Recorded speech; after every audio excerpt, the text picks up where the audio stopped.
Nous sortons d'un entretien très important avec le président de la République.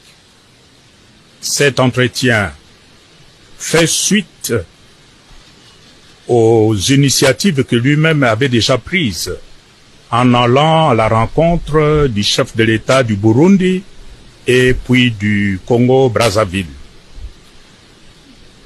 Ce sont des échanges qui ont porté essentiellement sur des sujets d'intérêt national. À l'issue de ces échanges, nous avons eu à nous rendre compte que notre pays, la République démocratique du Congo, a besoin de communion entre le fils et les filles du Congo. L'unité, la communion pour être solide, pour être fort.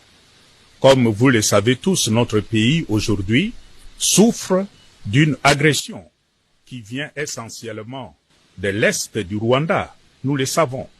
Mais comment pouvons-nous faire face à une telle agression si nous sommes divisés entre nous, les fils et filles du Congo? À l'issue de nos échanges et face aux enjeux, le chef de l'État, conformément à l'initiative qu'il avait déjà prise en allant trouver ses collègues chefs d'État de pays voisins, a levé l'option, et j'ai l'honneur de vous l'annoncer, le chef de l'État a levé l'option d'engager notre pays dans un dialogue entre fils et filles du Congo, un dialogue inclusif, naturellement aux conditions qui se préciseront chemin faisant. C'est l'occasion pour moi aujourd'hui, au nom de tous mes collègues qui sont ici, les chefs religieux, d'exprimer ma gratitude au président de la République qui, en tant que père d'une nation, d'une famille, s'est surpassé, s'est dépassé, je dirais, pour prendre cette initiative et inviter tous les fils et filles du Congo à s'asseoir et à se dire ce qui ne va pas.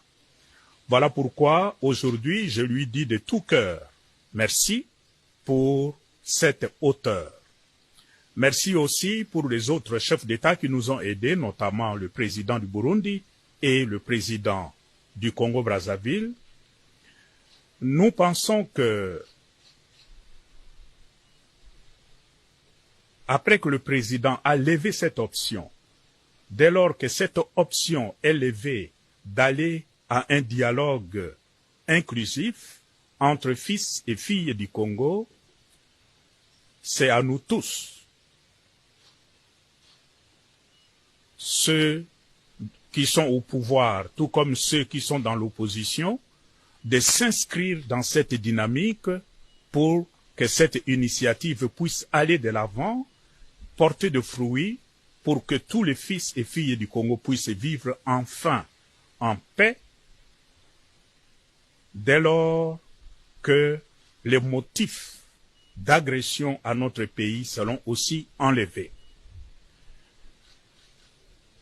Voilà, de façon synthétique, les contenus de notre rencontre d'aujourd'hui avec le chef de l'État.